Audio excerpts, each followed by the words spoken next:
फरवरी 22 एक बड़ा बम गिरा है। आप चौंकिए मत, मैं कोई फिजिकल या डिस्ट्रक्टिव बम के बारे में बात नहीं कर रहा हूँ। मैं बात कर रहा हूँ एक यूट्यूब वीडियो की। फरवरी 22 को हमारे देश के एक जाने माने यूट्यूबर ध्रुव राठी अपना एक वीडियो अपलोड करते हैं दी डिक्टेटरशिप टाइटल से।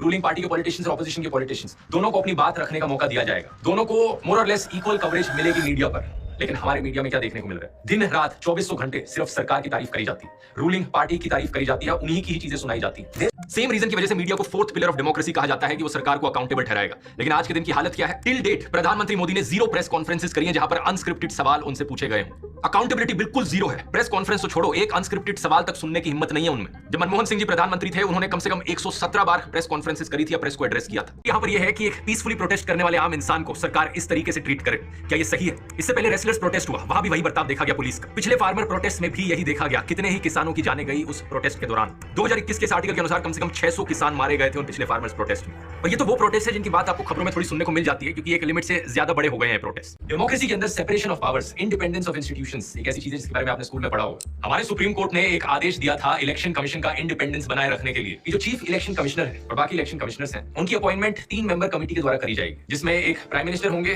दूसरे ऑपोजिशन के लीडर होंगे और तीसरे चीफ जस्टिस ऑफ इंडिया खुद होंगे। ऐसा करने से ये इंश्योर किया जा सके जो इलेक्शन कमिश्नर अपॉइंट किया जा रहा है वो सही मायनों में इंडिपेंडेंट होगा, एक तरफ बायस नहीं होगा। लेकिन कुछ ही महीने पहले सरकार एक नया लॉ लेकर आई जिसमें सरकार ने कहा कि इस कमेटी से चीफ जस्टिस ऑफ इंडिया को हटाओ, हम अपना ही एक मिनिस्टर और रखेंगे इस कमेटी में। तो 3 मेंबर की कमेटी में अब 2 लोग सरकार के खुद ही हो गए जो इलेक्शन कमिश्नर को अपॉइंट करेंगे। अगर बीजेपी की नीयत साफ है तो फिर ऐसा कानून क्यों बनाया गया? अब ये सोचो एमएलए के घर पर क्या कहानी चलती होगी। जो नेता इन एमएलए को खरीद कर घर आया है, अपने बीवी बच्चों को क्या कहता होगा? अरे कहां हो जी, जल्दी आओ, बहुत बढ़िया खुशखबरी लेकर आया हूं, जनता की आवाज को दबा कर आया हूं, लोकतंत्र का गला घोट कर आया हूं, लाओ जी लाओ मिठाई लाओ। और दूसरा एमएलए जो बिक गया है कुछ करोड़ पैसों के लिए, वो अपने घर में जाकर क्या कहता होगा? ये देखो मेरे बच्चों, कितना सारा पैसा लाया हूं, भारत माता के दामन पर आज हॉर्स ट्रेडिंग का दाग लगा कर आया हूं, लो मिठाई खाओ। ऐसे नेताओं पर काफी गुस्सा आता है, लेकिन साथ ही दया भी कि कितने मिजरेबल हैं, कितने नीचे गिरे हुए हैं। ये वीडियो यूट्यूब प्लेटफॉर्म पर अपलोड हुआ है। आप मानो या ना मानो, ये एक बिजली या बम बन के एक बीजेपी या मोदी सपोर्टर के ऊपर गिरा है। यूट्यूब पे आने के बाद ये वीडियो काफ़ी वायरल चला गया है। 4 दिन में ही इस वीडियो को 1 करोड़ से ज़्यादा लोग देख चुके हैं।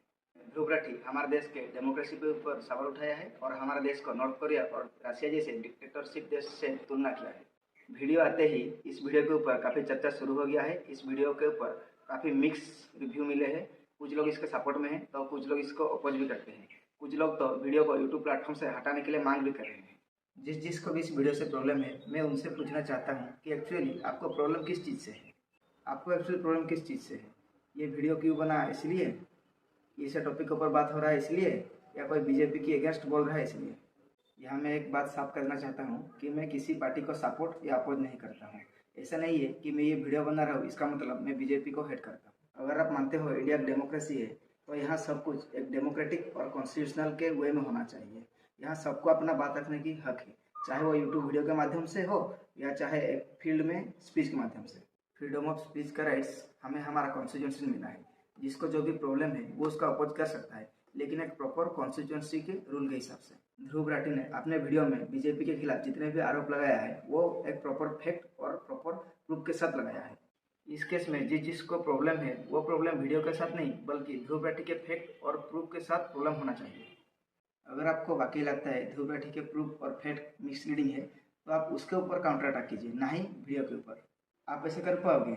आप ऐसा नहीं कर पाओगे। यही तो खूबी है एक अंधभक्त की। देश का हाल कैसा है, चलिए मैं आपको एक एग्जाम्पल से समझा रहा हूँ। अगर आप एक ऑन ड्यूटी पुलिस वाले को बोलोगे सर आप ड्यूटी ठीक कीजिए, तो वो पुलिस वाला ये सफाई नहीं देगा कि ड्यूटी क्या गलत है, बल्कि वो पुलिस वाला आपका 6 महीने पहले का कोई छोटा गलती निकाल के उसके ऊपर केस बनाएगा। यहाँ भी ऐसे ही हाल है। ध्रुव राठी का वीडियो के ऊपर ये लोग कोई कमियाँ नहीं ढूंढ पाएंगे, इसलिए ये लोग अभी ये बोलेंगे कि ये तो जर्मन में बैठा है और इंडिया का बात कर रहा है, ये देश में नहीं रहता। ये लोग ध्रुव राठी को जर्मन शेफर्ड करके बुलाते हैं, इनके पर्सनल लाइफ के बारे में झांकते हैं, उनका बीवी के बारे में चर्चा करते हैं। अरे इस वीडियो से ध्रुव राठी का पर्सनल लाइफ का क्या लेना देना? यही तो प्रॉब्लम है। ध्रुव राठी ने उस वीडियो में देश के जिस प्रॉब्लम के बारे में बात की है उस प्रॉब्लम के ऊपर हम लोग एक डिटेल्स वीडियो बनाएंगे। तब तक हमारे साथ जुड़े रहिए। Thank you.